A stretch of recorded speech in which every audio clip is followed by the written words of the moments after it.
ടീഷർട്ടിൽ embroidery ഇത് 3-ാമത്തെ പ്രാവശ്യം ഞാൻ ചെയ്യുന്നത്. അപ്പം മൂന്നാമത്തെ പ്രാവശ്യം എന്ന് പറയുമ്പോഴത്തേക്കും കുറേ കാര്യങ്ങൾ പഠിച്ചു, എന്തൊക്കെ ചെയ്ത് എങ്ങനെയൊക്കെ മിസ്റ്റേക്സ് എവിടെയൊക്കെ വരാം എന്നൊക്കെ ഉള്ളത്. അതൊക്കെ വെച്ചിട്ട് ഇപ്രാവശ്യം ഞാനൊരു ട്രൈ ചെയ്യുന്നതാണ്. And this is for my sister.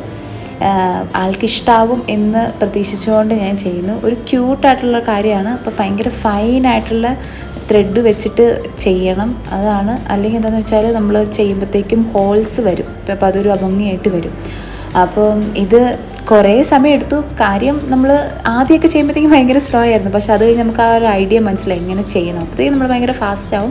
പിന്നെ ഇത് ഒറ്റ സ്ട്രെച്ചിലിരുന്ന് ചെയ്യാൻ എനിക്ക് സമയം കിട്ടാത്തതുകൊണ്ട് പല സമയമായതുകൊണ്ട് ഒരാഴ്ച മേലെ എടുത്തു.